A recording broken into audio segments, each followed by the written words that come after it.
అందరికీ నమస్తే. సెక్రటేరియట్‌లో ఒక కీలక సమావేశం జరిగింది.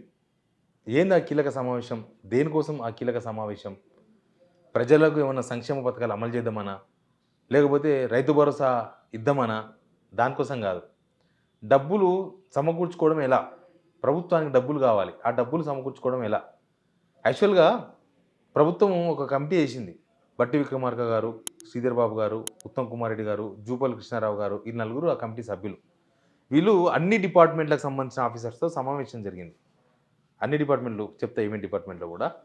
ఆ డిపార్ట్‌మెంట్‌ల సీనియర్ ఆఫీసర్స్ అంతా అటెండ్ అయ్యిండ్రు.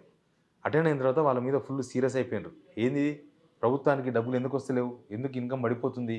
ఎందుకు మీ శాఖలో మీరు రెవెన్యూ జనరేట్ చేస్తలేరు? అన్న అంశాల మీద. ఈ అంశం మీద మాట్లాడదాం. మాట్లాడకన్నా ముందు ఈ సిగ్నల్ టీవీ చూస్తున్న వాళ్ళందరికీ థాంక్స్. సబ్స్క్రైబ్ చేసుకున్న వాళ్ళు కిందనే ఉన్న సబ్స్క్రైబ్ బటన్ కూడా నొక్కండి. సబ్జెక్ట్‌లోకి పోతే రాష్ట్ర ఆర్థిక పరిస్థితి ఏందో మీకు అందరికీ తెలుసు. రాష్ట్ర ఆర్థిక పరిస్థితి ఏంది అంటే రాష్ట్ర ఇన్‌కమ్ పడిపోయింది. అప్పులు కట్టడం కాదు. రాష్ట్రానికొచ్చే ఆదాయం పడిపోయింది.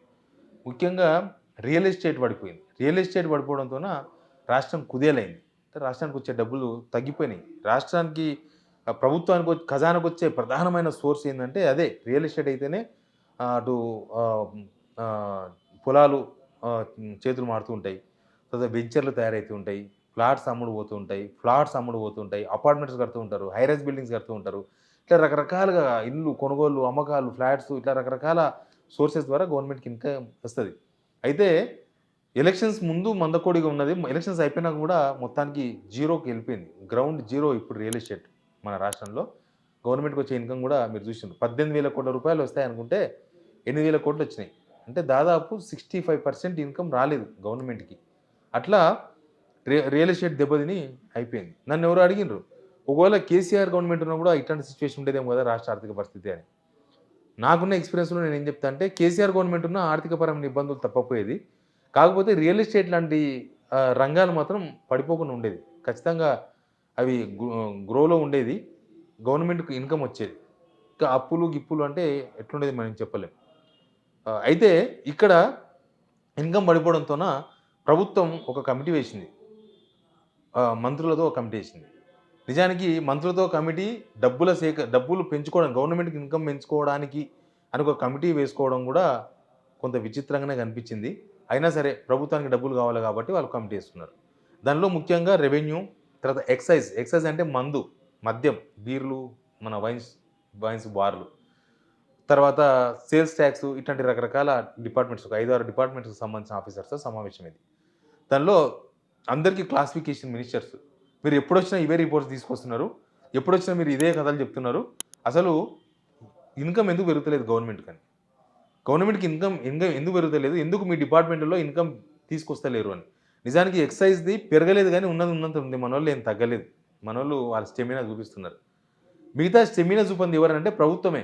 ప్రభుత్వం తీసుకున్న నిర్ణయాలను ఆఫీసర్స్ ఎగ్జిక్యూటివ్ చేస్తారు. వీళ్ళు ఏ నిర్ణయాలు తీసుకోకుండా రియల్ ఎస్టేట్ ఎట్లా పెరుగుతది? వీళ్ళు ఏ నిర్ణయాలు తీసుకోకుండా రెవెన్యూ ఎట్లా పెరుగుతది? వీళ్ళు ఏ నిర్ణయాలు తీసుకోకుండా జీఎస్టీయో లేకపోతే సేల్స్ టాక్సో ఎట్లా పెరుగుతాయి? అసలు ఏమీ లేకుండా, ఏం నిర్ణయాలు లేకుండా, అసలు విధానపరమైన నిర్ణయాలు ఏమి లేకుండా గవర్నమెంట్‌కి ఇన్‌కమ్ పెరగాలని కోరుకుంటున్నారు వీళ్ళు. అయితే వీళ్ళకి ఒక ప్రధానమైన టెన్షన్ ఒకటుంది. హైదరాబాద్ యూనివర్సిటీ భూములు గనక అనుకున్న ప్రకారం అమ్మి ఉండింటే ఇప్పటికే గవర్నమెంట్‌కు రూ. 30,000,00,00,000 వచ్చేదని వాళ్ళ అంచనా. ఆ 30,000,00,00,000లో 10,000,00,00,000 ఆ భూములు కుదవబెట్టిన వాళ్ళకిస్తే ఇంకొక 20,000,00,00,000 ఖచ్చితంగా మిగిలేది. ఆ 20,000,00,00,000తో ఇప్పుడు మనం ఏమైనా చేయొచ్చు. ఏమైనా చేయొచ్చంటే అప్పు తప్పదు. అప్పు చేస్తున్నారు. ఎవ్రీ మంత్ చేస్తున్నారు. 1,80,000,00,00,000 అప్పయింది ఇప్పటికి.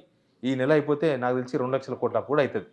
ఏం పథకం లేకుండా, ఏ ప్రాజెక్ట్ కట్టకుండా. ఇప్పుడు ఎస్‌యూ భూముల అమ్మకాలు ఆగిపోయినాయి. ఆగిపోయినాయి కాదు. ఇంక అది సాధ్యం కాదు. ఎందుకంటే సుప్రీంకోర్ట్‌లో హియరింగ్ ఉంది. సుప్రీంకోర్టు ప్రొలాంగ్ చేస్తూ ఉన్నది. ఆడిప్పుడు మొక్కలు నాటాలనా, చెట్లు నాటాలనా అనే దగ్గర ఆగిపోయింది.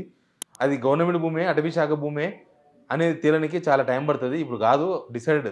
అది అమ్మనీకి సాధ్యం కాదు. కానీ పైసలు కావాలి. ఆ పైసల కోసమనే ఈ మీటింగ్ పెట్టుకున్నారు. దేనికోసం పైసలు కావాలంటే మొన్ననే బడ్జెట్ సమావేశాలు అయిపోయినాయి. నిజానికి ఎప్పుడైనా కూడా ప్రభుత్వాలకు బడ్జెట్ సమావేశాలు అయిపోయిన తర్వాత వాళ్ళకు ఇన్‌కమ్ జనరేట్ అయితది. ఎక్కడ ఇన్‌కమ్ జనరేట్ అయితదంటే వాళ్ళకు కొత్త జీఎస్టీలొస్తాయి. సెంట్రల్ గవర్నమెంట్ నుంచి వచ్చే గ్రాంట్స్ ఒస్తాయి. తర్వాత కొత్త ఇన్‌కమ్ సోర్సెస్ పెంచుకుంటారు. గవర్నమెంట్‌కు కొంత అమౌంట్ చేకూరుతది అని. కానీ బడ్జెట్ సమావేశాలు అయిపోయిన తర్వాత కూడా గవర్నమెంట్ ఇబ్బందులోనే పడిపోయింది. అంటే ఏం కొత్త బడ్జెట్ అయిపోయిన తర్వాత కూడా కొత్తగా ఏం లేదు. కానీ ఇప్పుడు యువ వికాస్ స్కీమ్ అమలు చేయాలి. యువ వికాస్ స్కీమ్ అమలు చేయాలంటే 6,000 కోట్ల రూపాయలు కావాలి గవర్నమెంట్‌కి. 6,000 కోట్లలో వీళ్ళు ఏదో విడతల వారీగా చేసేదేం కాదు. ఆల్మోస్ట్ ఒక 2, 3 మంత్స్‌లోనే కంప్లీట్ అందరికి ఇవ్వాల్సి ఉంటది. కాబట్టి కనీసం తక్కువ ఒక 3,000 కోట్లు కావాలి 6,000 కోట్లలో. తర్వాత రైతు భరోసా ఆల్రెడీ యాసంగి వెళ్ళిపోయింది. యాసంగికి సగం ఇచ్చిర్రు. సగం కూడా ఇయ్యలే. 3 ఎకరాల వరకో, 3.5 ఎకరాల వరకో ఇచ్చిర్రు. ఆ పైసలు 5, 6 వేల కోట్ల రూపాయలు అక్కడనే ఆగిపోయినాయి. మళ్ళీ ఇప్పుడు 9,000 కోట్లు వస్తాయి. అంటే 13, 14 వేల కోట్ల రూపాయలు రైతు భరోసాకి ఇవ్వాల్సి వస్తది. ప్లస్సు ఫీజ్ రియంబర్స్‌మెంట్ కోసం 9,000 కోట్ల రూపాయలు ఇయ్యాలి. ఆ 9,000 కోట్ల రూపాయలు ఇస్తాం అనే ఒక మాట చెప్పి మొన్న ఎగ్జామ్స్ నడిపించిర్రు. Degree exams. కానీ వాళ్ళకి ఖచ్చితంగా ఇయ్యాలి.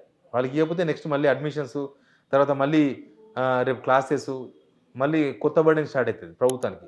కాబట్టి అట్లాంటివి ఇవ్వాల్సున్నాయి. తర్వాత కాంట్రాక్టర్లకు చాలా డబ్బులు ఇవ్వాల్సింది. ప్లస్ రేపు లోకల్ బాడీ ఎలక్షన్స్ రాబోతున్నాయి. లోకల్ బాడీ ఎలక్షన్స్ రాబోతున్నాయంటే వీళ్ళు పెడితే వస్తాయి. Local body elections preparation start కావాలంటే ముందు స్కీమ్స్ లాంచ్ కావాలి.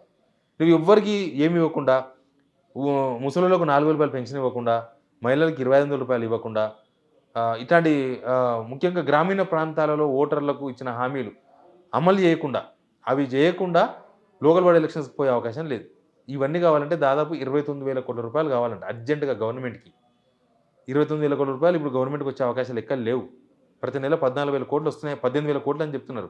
ఆ 18,000 కోట్లలో 10,000 కోట్లే ఇన్‌కమ్. మిగతా 8,000 కోట్ల రూపాయలు అప్పు చేస్తుంది. గవర్నమెంట్ అప్పే చేస్తుంది. అంతా కలిసే 18,000 కోట్ల ఇన్‌కమ్. అంతకన్నా ఎక్కువ అప్పు చేసే అవకాశం కూడా లేదు.